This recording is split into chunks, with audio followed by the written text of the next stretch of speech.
Ata aprovada. Dentro da sistemática do voto lançado antecipadamente, adotado por esta Câmara desde 2013, desde quarta-feira da semana passada, os votos foram lançados, os integrantes das diversas turmas julgadoras tomaram conhecimento dos votos, leram, examinaram as provas, se manifestaram e nós vamos trazer na sessão apenas os processos em que há pedido de destaque, de preferência, de sustentação oral. Os demais já estão julgados, nós só publicaremos o resultado após a sessão. Eu começo com os processos da pauta do SAGE, chamo o item 3, apelação civil 015-1063-71.2016. Apelante PFM Comercial Limitada, apelado município de Fortaleza, da relatoria da desembargadora Joriza. O doutor Francisco Evandro Paes está presente?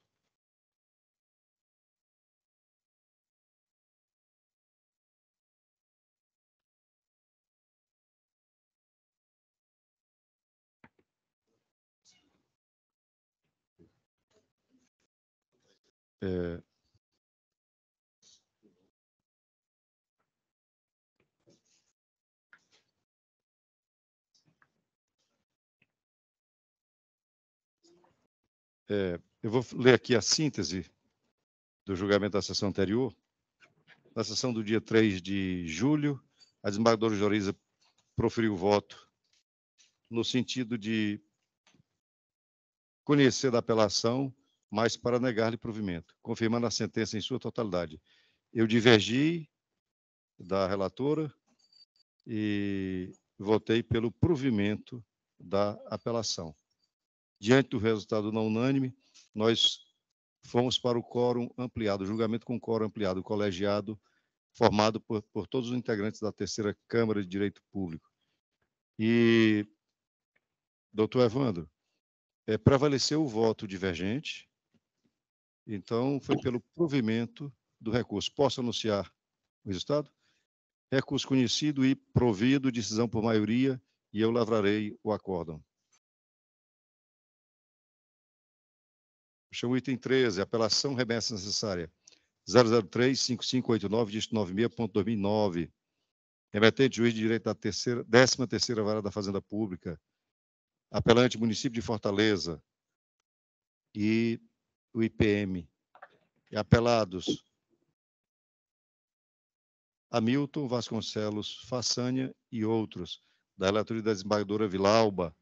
Doutor Matheus de Azevedo Mendes, está presente? O senhor é advogado dos autores apelados. Bom, no caso, o voto foi pelo conhecimento e desprovimento do recurso do município. Posso anunciar o resultado? Perfeitamente. Aliás, desculpa, não. Eu fiz uma pequena confusão. É porque tem a remessa necessária. Então, o senhor dispensa a leitura do relatório? Dispenso. Então, o senhor tem 15 minutos. Boa tarde a todos. Uma satisfação muito grande estar diante de Vossas Excelências, excelentíssimo senhor desembargador Washington, presidente desta Câmara, desembargadora Vilauba, relatora dos recursos e remessas necessárias, desembargadora Joriza, desembargadores Dr. Luciano, doutora Iracema. Meus cumprimentos também aos ilustríssimos senhores representantes do Ministério Público, Defensoria, aos demais nobres colegas advogados e servidores aqui presentes. Bom, o caso ele se trata de uma ação ajuizada por servidores do município de Fortaleza, em face do próprio município e do respectivo Instituto de Previdência. O pleito que foi deduzido diante do Poder Judiciário foi de que se reconhecesse o direito destes servidores ao reajuste de seus vencimentos vinculados a múltiplos do salário mínimo. Esse pedido ele foi apresentado tendo como causa de pedir uma decisão proferida pela Justiça do Trabalho e transitada em julgado anteriormente à edição da súmula vinculante número 4 do Supremo Tribunal Federal, a qual foi utilizada como fundamento pelo município em fevereiro de 2009, para comunicar aos servidores do respectivo ente da federação que, a partir de então, seguindo a obrigatoriedade de observância daquela súmula, né, administrativamente passaria a realizar o reajuste de vencimentos desses servidores com base na legislação, com base nos reajustes ordinários daquele município, e não mais segundo o critério de vinculação aos salários mínimos. Essa situação, ela impôs, né, a esses servidores o ajuizamento da demanda, e, como dito, a causa de pedir, ela não se confunde com a norma legal, né, que previa o direito a esse piso salarial para determinadas funções, né, no caso, engenheiros, arquitetos, enfim, dentre outros, nem ao um eventual direito adquirido ao regime jurídico anterior. Eu digo anterior porque, evidentemente, se a decisão transitada em julgado foi proferida pela Justiça do Trabalho, isso é porque, à época, esses servidores tinham um vínculo com a administração pública que era seletista e hoje ele é estatutário. Então, essas ausências, né, não sendo essas as causas de pedir, evidentemente não existem aqui nesse caso, como óbices à pretensão autoral, a vedação constitucional, que é, inclusive, consubstanciada pela súmula vinculante número 4, de impossibilidade de vinculação dos vencimentos de servidor público ao salário mínimo, nem o óbice do entendimento que foi fixado, inclusive, pelo tema 494 da repercussão geral do STF, que é o de ausência de direito adquirido a regime jurídico. Porque o fundamento principal é o respeito ao artigo 5º, inciso 36 da Constituição, que diz que nem mesmo a lei pode prejudicar, dentre outros institutos, a coisa julgada. Então, ela diferencia, né, essa previsão constitucional diferencia coisa julgada de direito adquirido e também do ato jurídico perfeito.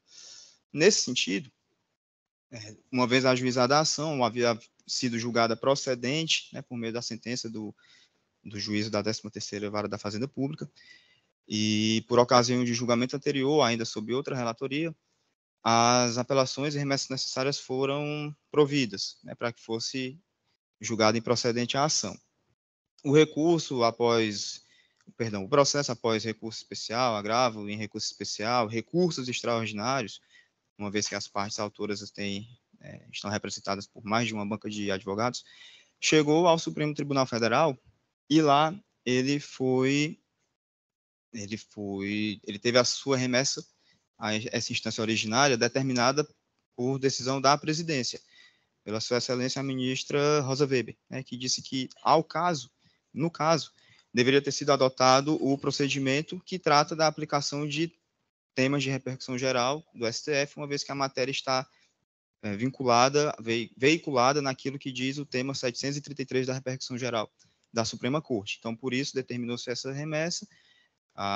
Houve também uma decisão, né, um despacho proferido pela vice-presidência, e por isso que esse processo ele volta à pauta de julgamento para que seja realizado um daqueles procedimentos previstos no artigo 1030 do Código de Processo Civil, né, uma vez que ele deva ser adequado ao entendimento, né, fixado pelo STF em sede de repercussão geral. Então, veja-se que esse tema, em específico, tema 733 da repercussão geral, ele diz respeito à impossibilidade de que uma declaração de constitucionalidade, ou como no caso de inconstitucionalidade, alterar ou mesmo rescindir uma decisão transitada em julgado. Isso porque, caso seja cabível, caso haja uma alteração, caso ainda não tenha havido trânsito em julgado, caberia a interposição do recurso pertinente, ou, sendo o caso de coisa julgada, caberia o ajuizamento de ação rescisória.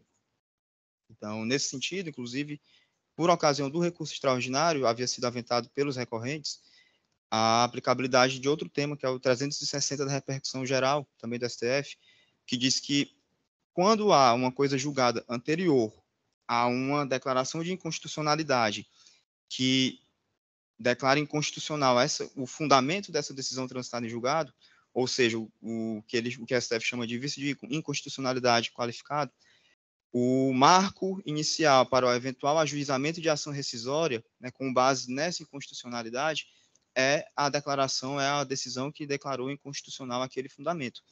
Então, ainda que se entendesse que a súmula vinculante do STF, número 4, possui esse condão, né, possa ser tratada como uma declaração de inconstitucionalidade, o que, apenas por um exercício de argumentação, né, excesso de zelo, eu entendo, inclusive, que não é o caso, porque súmula vinculante e declaração de inconstitucionalidade possuem previsões e ritos próprios, são institutos que não se confundem, mas ainda que seja entendida a súmula como uma declaração tal, ela teria sido o termo inicial para um eventual ajuizamento de ação rescisória pelo ente da federação e pela autarquia municipal, né, demandados, o que não ocorreu, ou pelo menos não há notícia nos autos de que tenha havido. Então, nessa hipótese, inclusive, quem teve que socorrer-se ao judiciário para poder fazer valer os efeitos da decisão transitada em julgado foram os servidores. O município de Fortaleza, ele apenas unilateralmente decidiu que aplicaria o entendimento da súmula vinculante, e, inclusive em relação aos servidores que tinham esse direito, né, reconhecido ao reajuste dos seus vencimentos com base em múltiplos do salário mínimo, ele pretendeu desvinculá-lo. Então, tratando-se a hipótese, né, de retorno dos autos, aqui eu falo em nome dos servidores enquanto recorridos e até mesmo enquanto recorrentes, uma vez que o recurso extraordinário deles voltou, então eu entendo que seria o caso de realização da adequação ao tema por meio da realização do juízo de retratação.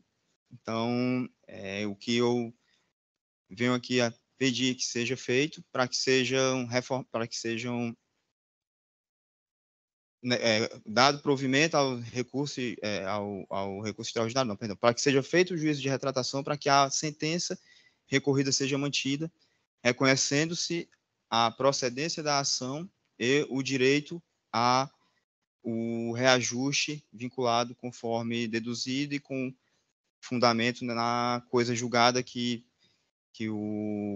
concedeu esse reajuste, esse direito a esse reajuste, e por aplicação também do entendimento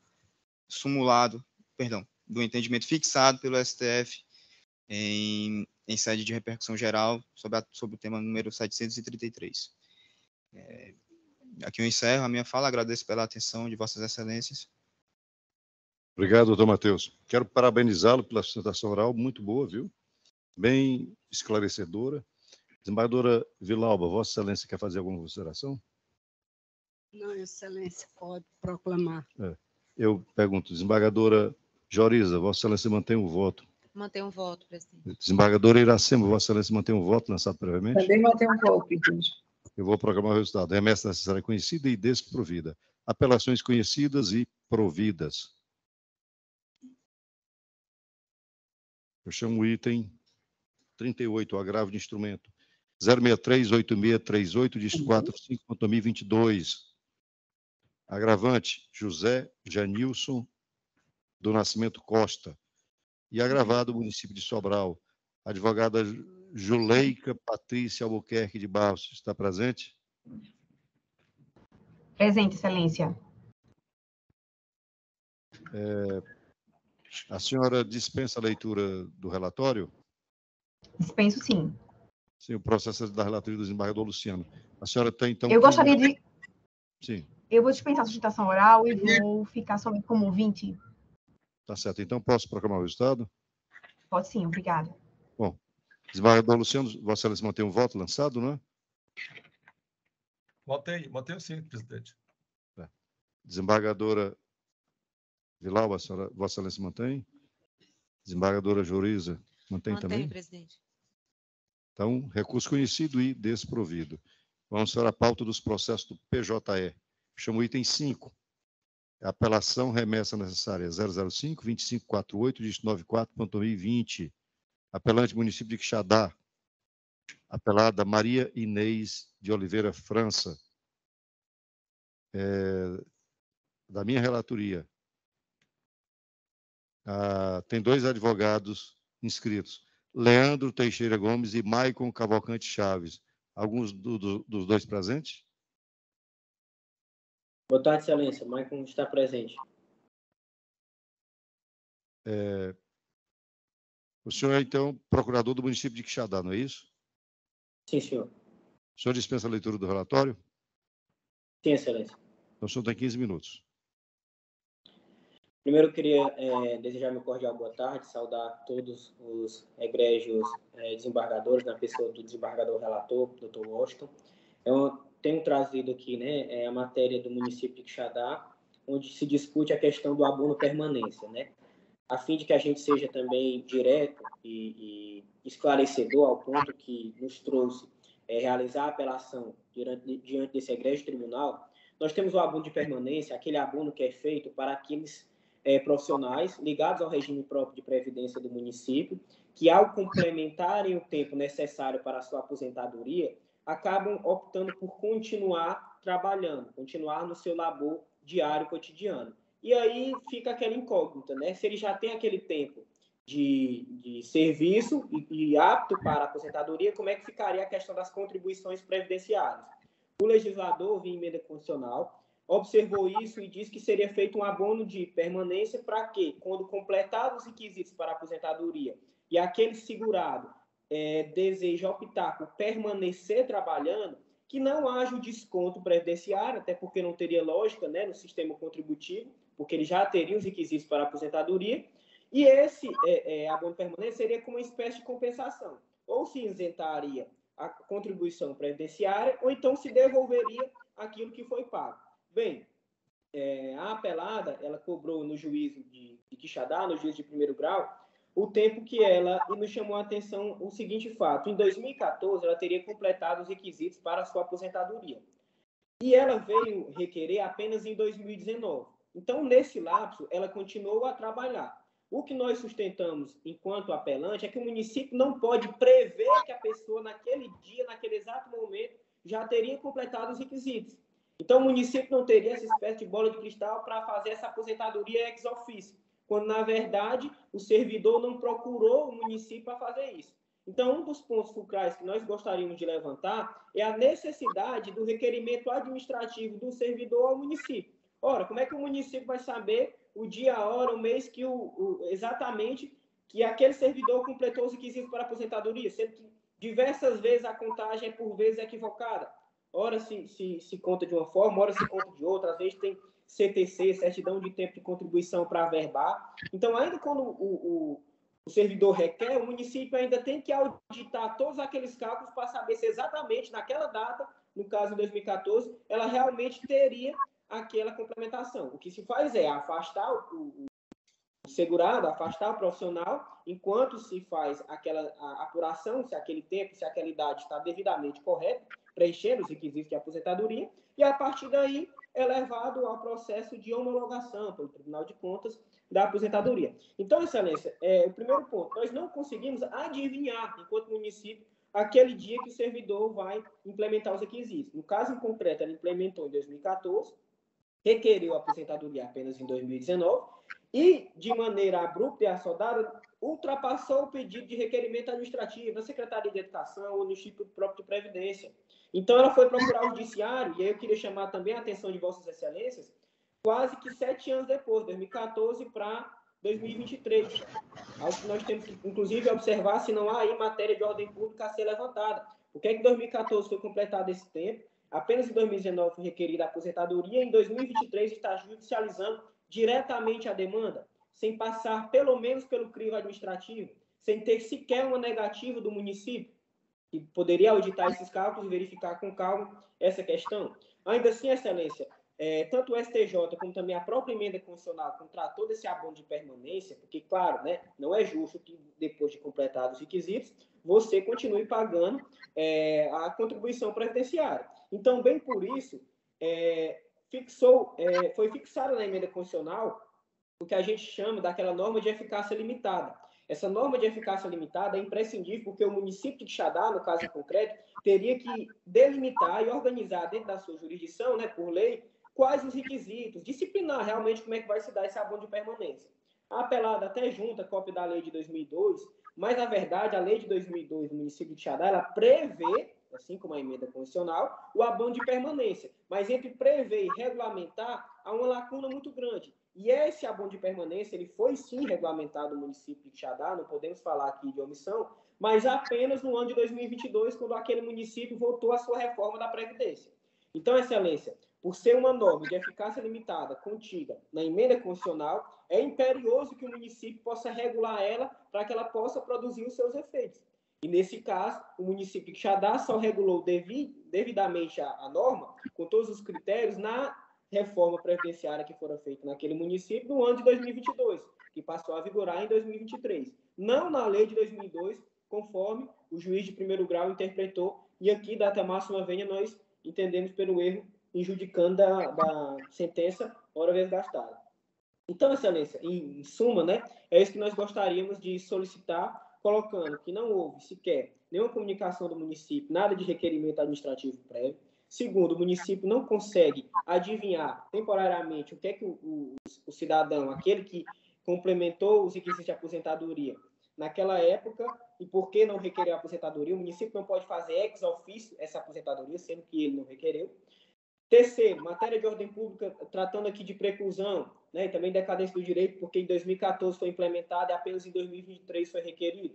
É como se guardasse até mesmo de propósito para ver se completa aí 5 anos de contribuição para pegar esses meses atrasados. Então, é isso que nós temos. Além do mais, que a emenda constitucional diz claramente que apenas o município vai ficar limitado a delimitar, a organizar como é que vai ser esse abono de permanência. E organizado é que terá efeitos. O município de Quixadá fez isso apenas no ano de 2022. Repito, em 2002 haveria a previsão do abono de permanência, mas a regulamentação veio apenas no ano de 2022. E é bem por isso, Excelências, que nós rogamos aqui pelo provimento da apelação do município de Quixadá e agradeço a atenção a nós dispensados. Obrigado, doutor Maico. Em homenagem e respeito ao advogado que está na tribuna virtual fazendo a sustentação oral, eu vou ler a proposta de emenda. Constitucional e administrativa, apelação civil e remessa necessária. Servidora pública municipal, abono de permanência, preenchimento dos requisitos legais no ano de 2014, vigência da emenda constitucional 41/03, posterior edição da emenda constitucional número 103/2019 e lei complementar municipal número 25/2022, não tem o condão de alterar o marco inicial para exercício do direito de recebimento do abono de permanência. Recurso conhecido, mas desprovido. Desembargador Luciano, como vota Vossa Excelência?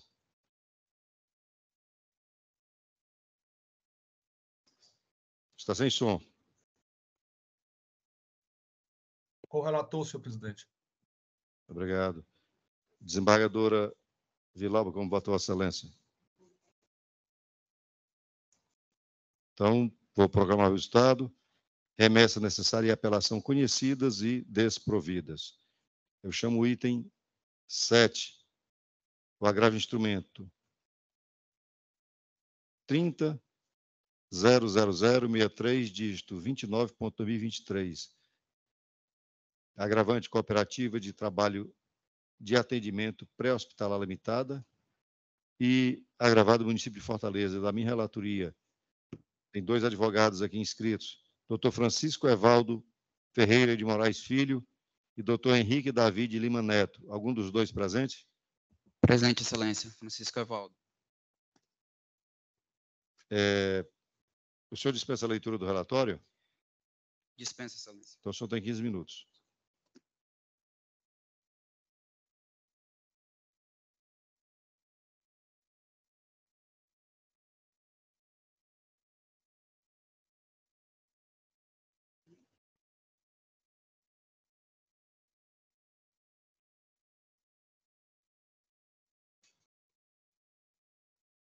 Estou aparecendo aqui, né?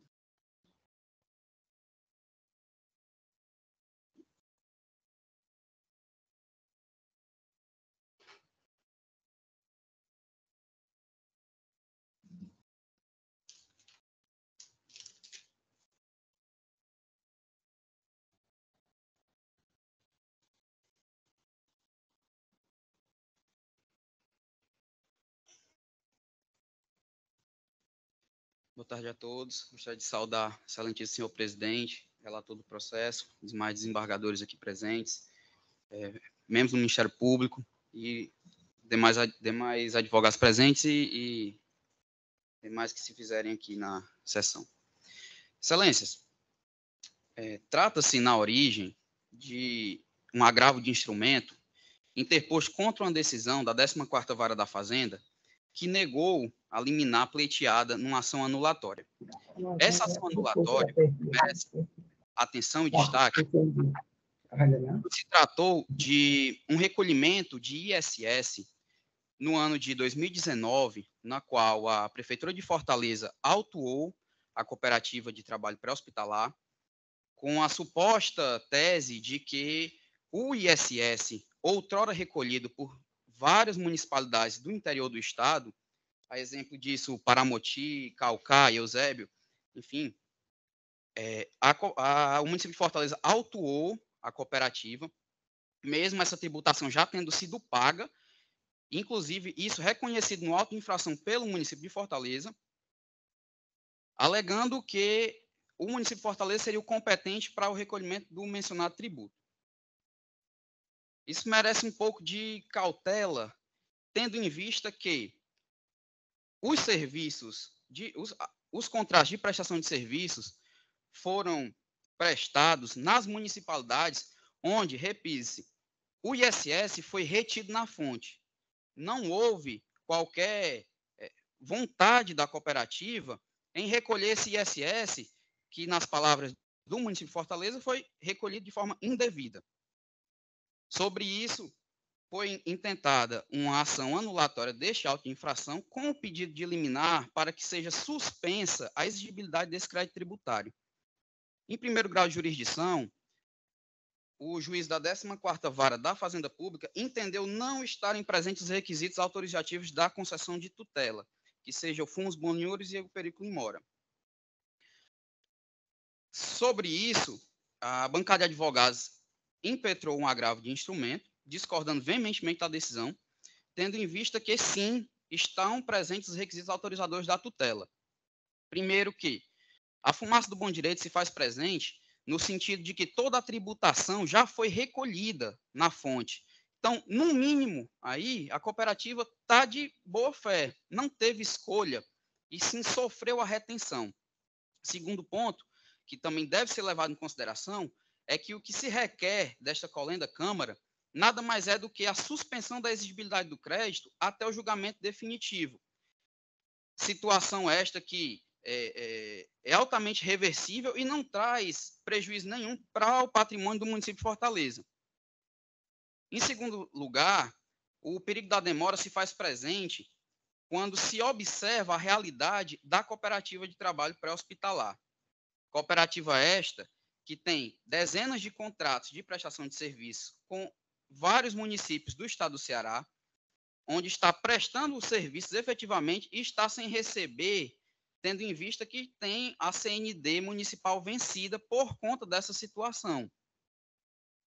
Então, excelências, mais uma vez, repise, não venham aqui a esta colenda Câmara requerer a anulação do auto de infração neste momento, até porque isso é questão de mérito.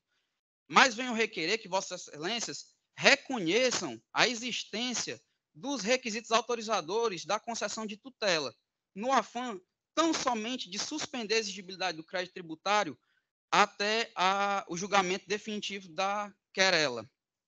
Este é o requerimento do advogado. Muito obrigado pela atenção. Obrigado, doutor Francisco Evaldo. Também quero parabenizá-lo pela excelente sustentação oral. Desembargadora Iracema, desembargador Luciano, aliás, desembargador Luciano, desembargadora Vilalba. Eu vou retirar o processo de mesa e trarei na próxima semana. Ok.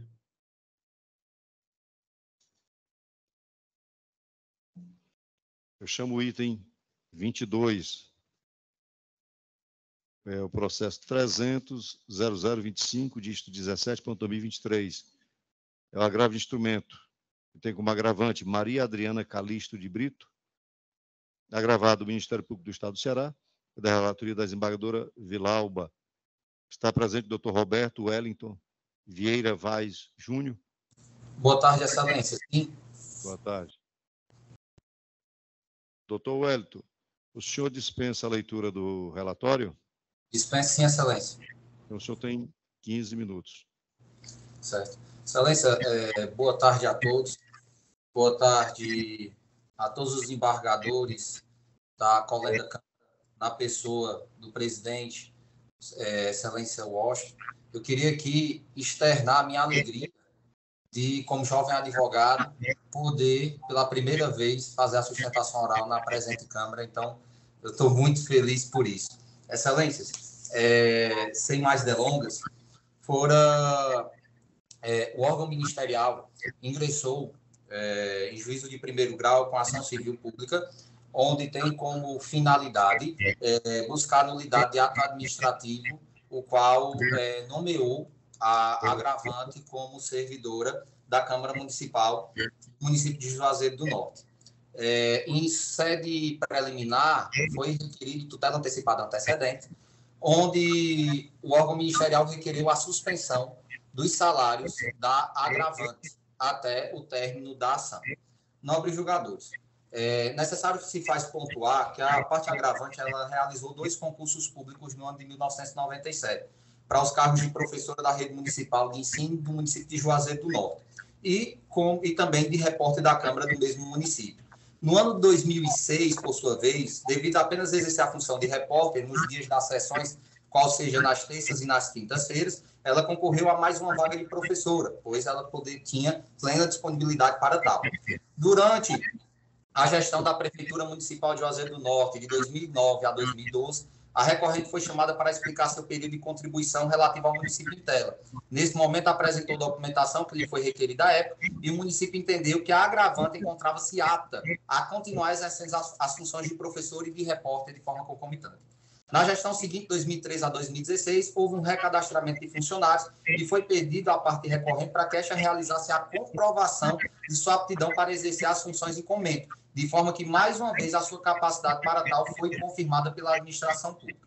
Outro sim, Excelência, cumpre esclarecer que a Câmara expediu documentação de modo a comprovar que o horário da recorrente apenas era considerado nas sessões ordinárias da Casa Legislativa, conforme D594-2569. Posteriormente, em 2019, os servidores passaram a fazer o uso do ponto eletrônico, de forma que atualmente a agravante cumpre jornada de 6 horas diárias, de meio-dia às 18.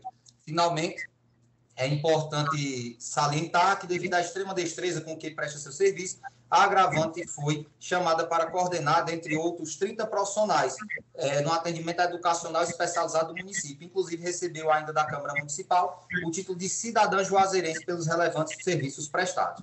A decisão, nobres julgadores, de primeiro grau, ela traz como consequência a violação de princípios constitucionais, visto que a agravante ela está trabalhando, o que demonstra sua inteira boa-fé, sem receber contraprestação. Dessa forma, gerando uma situação de trabalho degradante, haja vista que ela está desde dezembro de 2022 trabalhando na Câmara, todavia sem receber contraprestação, porque teve seu salário suspenso. Bem como é necessário relatar que o próprio ente, da maneira que se encontra, acaba gerando um enriquecimento ilícito, pois a agravante está prestando seu serviço, mas não recebe contraprestação por isso. O Código de Processo Civil, inclusive, ele veda, no seu artigo 833, ele traz ali uma proteção ao salário, aquele que é devedor. E veja que, no caso em tela, a agravante ela não é devedora, mas mesmo assim ela está sofrendo sanções que nenhum devedor poderia estar sofrendo. No que tange à tutela, há de se observar que não for analisado pelo juízo de primeiro grau a hipossuficiência da agravante, pois cortar o salário desta sem análise do mérito está trazendo prejuízos irreparáveis. Inclusive, a agravante, demonstrando ter o seu melhor direito na análise do mérito, terá suportado todo o prejuízo de extenso período sem o pagamento de seu salário. Como já relatado, Excelência, tal situação só está prejudicando a agravante. Conforme se verifica nos documentos de ID 594-2645 e 594-2647, a agravante ela é funcionária exemplar em seus labores. Conforme analisamos as declarações dos entes que essa elabora, não há atraso, tampouco faltas por parte da recorrente. o que demonstra claramente que esta cumpre com suas obrigações. É necessário, inclusive, Excelências, ressaltar que durante todos esses anos a autora nunca sofreu PAC por qualquer falta funcional em nenhum de seus cargos, o que por si só demonstra sua boa-fé e seu bom desempenho no trabalho. É válido ressaltar ainda que a reforma da liminar que fora deferida em nada trará prejuízo ao ente público, visto que, conforme já relatado, o serviço continua sendo prestado pelo agravante, bem como se ao ente tiver melhor direito, que não se espera, em decorrência de todo o suporte probatório trazido aos autos, a medida poderá ser deferida posteriormente, motivo pelo qual há plenamente cabível sua revogação neste momento processual. Há de se frisar, nobres julgadores, a necessidade de uma dilação probatória, instrução processual para que essa suspensão possa ocorrer. É imperioso relatar, inclusive, que o próprio órgão ministerial, em suas contrarrazões, esclarece a necessidade de uma instrução probatória para melhor análise do caso. Em sua peça, ele, inclusive, relata, abre aspas, com efeito, a parte recorrente suscita o bojo do agravo, questões próprias de esclarecimento dos fatos aduzidos, os quais necessitam da realização de instrução para sua adequada compreensão e elucidação. Frisa-se que, conforme se verifica nos autos do processo, não só há compatibilidade de horários para o exercício da atividade agravante, como esta vem prestando seu serviço de maneira áspera.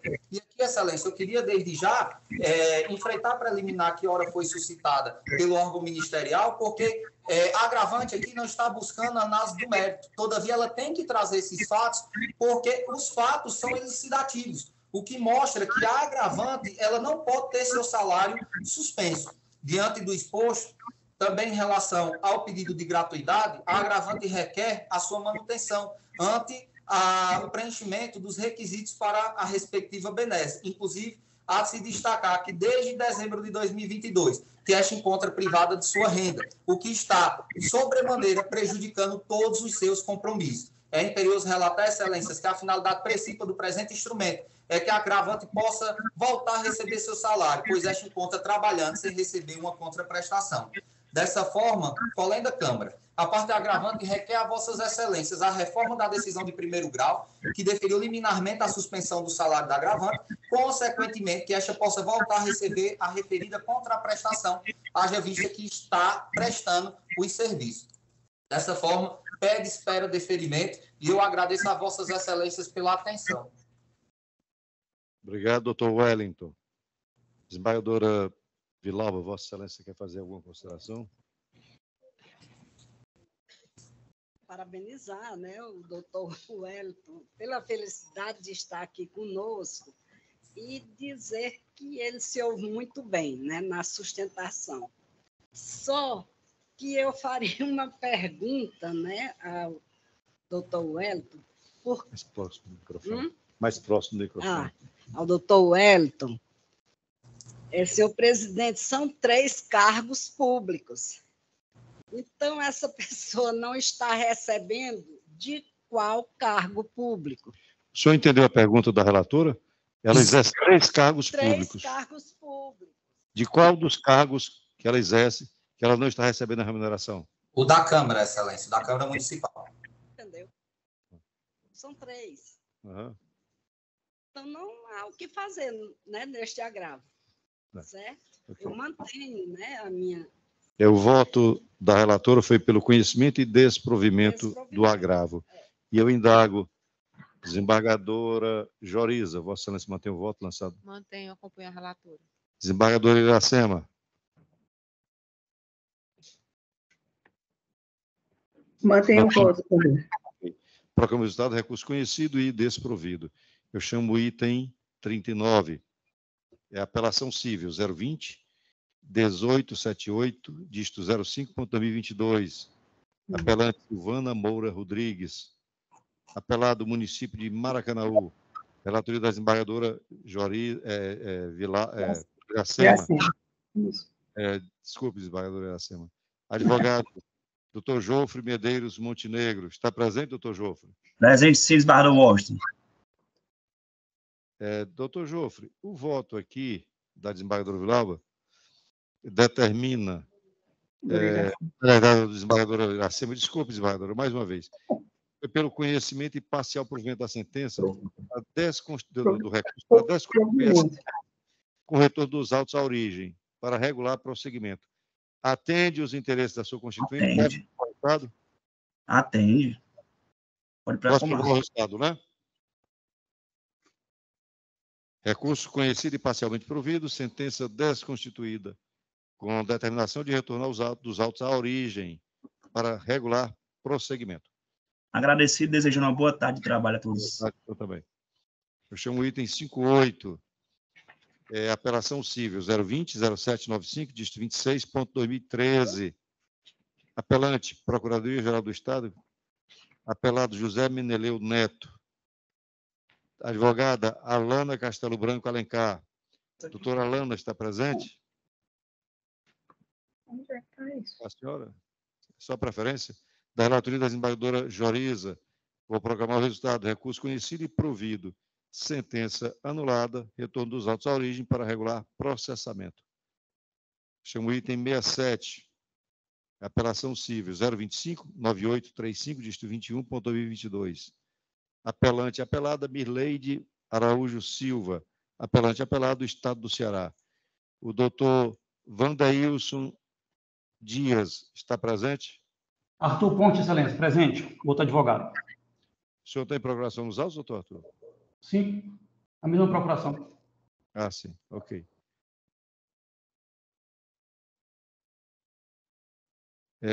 O senhor dispensa a leitura do relatório? Dispenso sim, excelência. Então, o senhor tem 15 minutos. Colenda Câmara, excelentíssimo senhor desembargador relator Francisco Luciano Lima, no nome do qual eu cumprimento os demais desembargadores para me prolongar aqui, uma satisfação estar aqui presente nesta Colenda Câmara, e eu vou ser muito breve. O caso em análise, excelências, ele dá conta de uma apelação civil proposta pela Mirleide em face do Estado do Ceará, contra uma sentença de primeiro grau que julgou parcialmente procedente a condenação do Estado do Ceará, em danos morais, por conta do assassinato de um jovem de 19 anos no átrio de uma delegacia de polícia civil aqui na cidade de Camusim. Um fato, aí, infelizmente, que teve bastante repercussão, que ficou marcado aí na história triste da nossa cidade. Mas aqui a gente poderia gastar aqui tempo tentando quantificar uma vida humana, mas não é o que a gente pretende fazer hoje. A gente pretende rapidamente sustentar o caráter técnico do dano moral, né?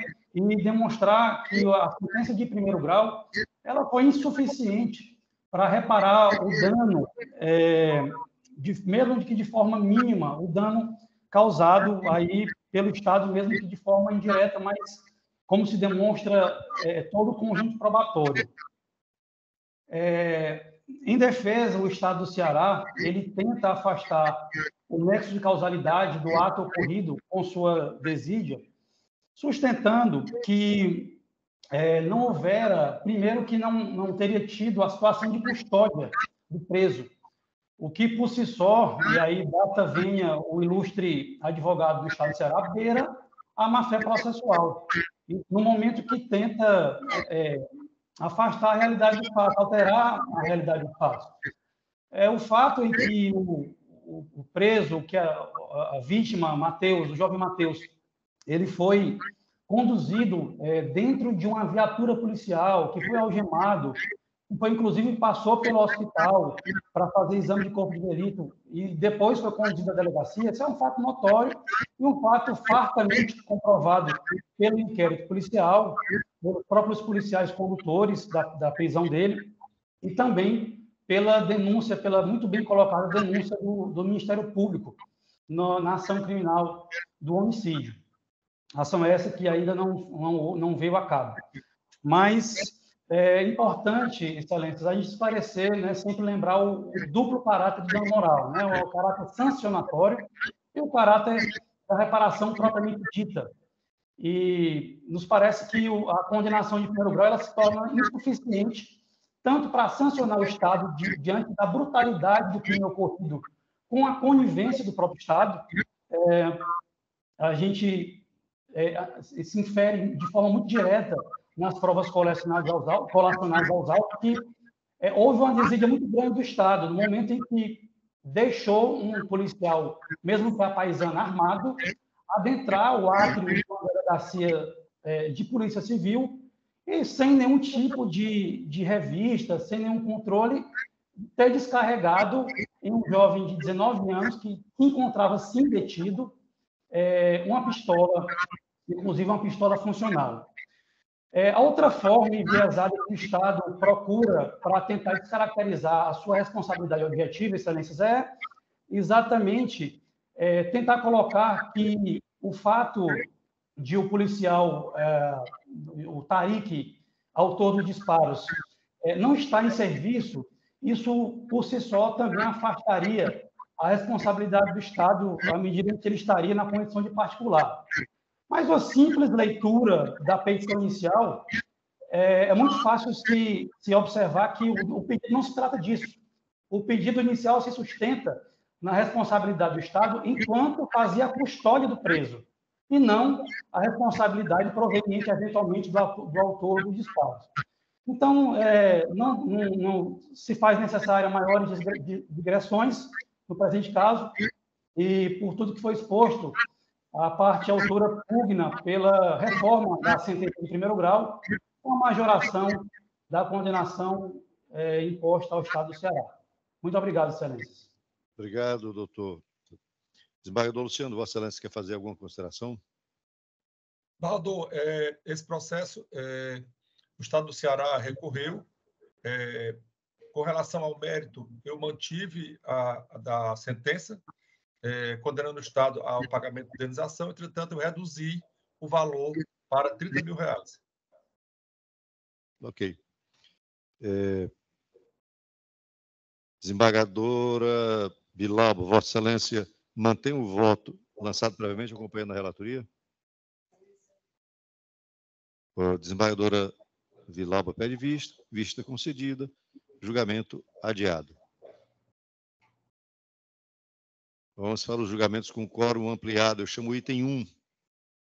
É a apelação remessa necessária 017 2513 de 07/2015.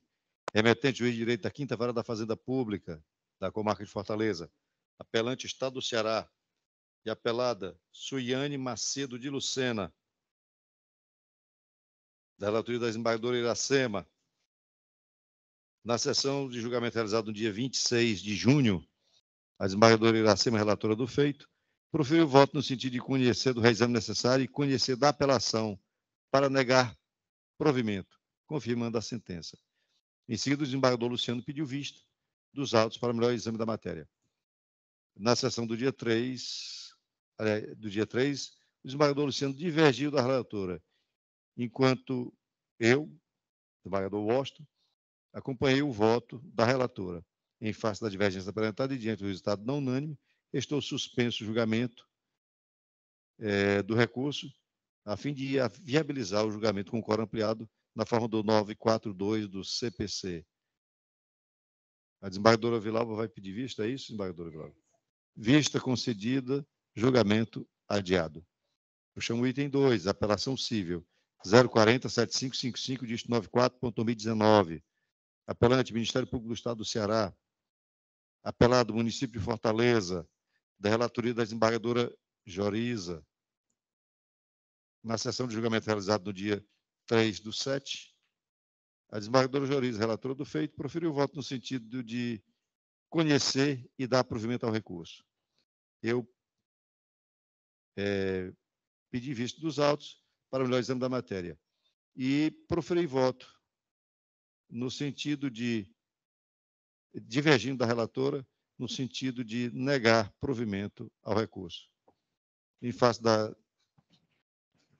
divergência apresentada e diante do resultado não unânime, restou suspenso o julgamento do processo. E aí eu indago, desembargador Iracema, como vota Vossa Excelência? Eu acompanho o voto divergente, presidente. Acompanho a divergência. Desembargador Luciano. Senhor presidente, eu acompanho a relatora. Relatora, né? Desembargadora Vilauba. Eu acompanho o voto divergente, Excelência.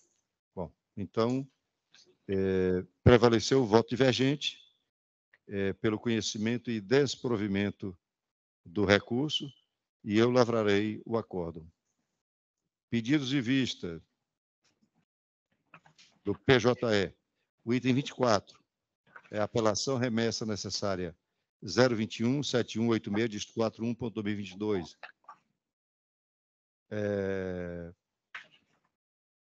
Que tem como partes Fundação Universidade Estadual do Ceará, FUNES, e Micael Davi Moura de Menezes, da relatoria da desembargadora Vilauba.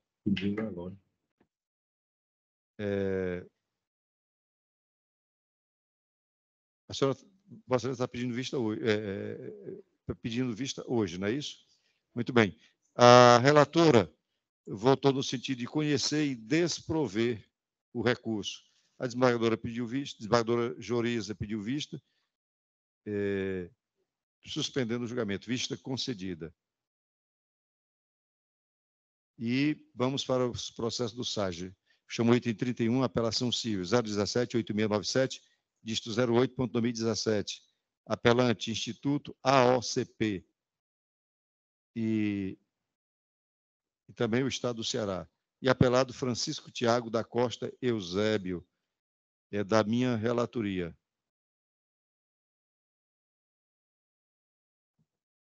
Desembargador Luciano, como vota Vossa Excelência nesse processo? Desembargador Washington, eu acompanho o senhor no mérito. Eu divido apenas no aspecto que o senhor aplica o tema 1002 do STF, em relação, que tornaria sem efeito a súmula 421 do STJ, e eu entendo que não seria o momento ainda. Eu expliquei para Vossa Excelência que, no caso, o Estado não recorreu do capítulo da sentença que o condenou a pagar honorários. Então, isso aí transitou em julgado. Eu estou só majorando os honorários, já arbitrados no primeiro grau, já tornado definitivo, por conta da técnica processual que diz que, em grau de recurso, se acresce um percentual aos honorários arbitrados no primeiro grau. Foi só Mas isso. Mas que, na vigência da súmula, eles não seriam percebidos pela defensoria. Muito bem. É verdade. É verdade. Desde que o Estado tivesse recorrido. Sem recurso do Estado, a defensoria vai receber os honorários. Todas as vezes em que o Estado deixou de recorrer, foi condenado, deixou de recorrer, ele pagou honorários, ou deve pagar honorários. Foi só isso. Eu vou pedir vista, desembargador Washington. Vista concedida. E eu chamo agora o item 45 do PJE. Apelação civil 005-0396-72.2021. Partes, município de Paracuru e Labimbras Comércio Limitada, da relatoria da desembargadora Iracema. Aqui falta o voto do desembargador Luciano.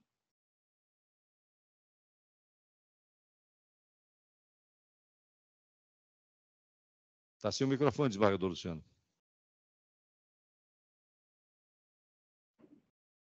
Eu havia votado, desembargador Washington, em todos os processos. Por conta da sistemática, às vezes você vota e observa, depois vê que não foi. Mas eu acompanho, sim. Tá certo. Então, proclama o resultado, recurso conhecido e desprovido. Processos adiados do SAGE. Eu vou dizer só os itens. O item 10, da relatoria da desembargadora Vilauba, item 12, relatoria da desembargadora Vilauba, item 59, da relatoria da desembargadora Joriza, 61, também da desembargadora Joriza, 62, também da desembargadora Joriza. E do PJE, adiados, os itens 16, relatoria da desembargadora Vilauba, 27, também da desembargadora Vilauba. Processos retirados de pauta, os itens do SAGE, o item 8, da desembargadora Iracema, o item 28 da minha relatoria, 33 da minha relatoria, 40 da relatoria do desembargador Luciano, 53 da desembargador Luciano, 72 da relatoria da desembargadora Joriza e processos retirados da pauta do PJE, o item 76 da relatoria da desembargadora Vilauba, o item 77 da relatoria da desembargadora Iracema, todos esses processos foram retirados por indicação dos respectivos relatores. Eu indago agora se todos os integrantes do colegiado mantêm os votos lançados previamente. Desembargadora Iracema. Eu mantenho, presidente. Desembargador Luciano. Mantenho, senhor presidente. Desembargadora Vilalba. Mantenho, senhor presidente. Desembargadora Joriza. Mantenho, presidente. Eu também mantenho. Os processos que não foram chamados e que estão na pauta estão votados e o resultado será divulgado após a sessão. Vencemos a pauta.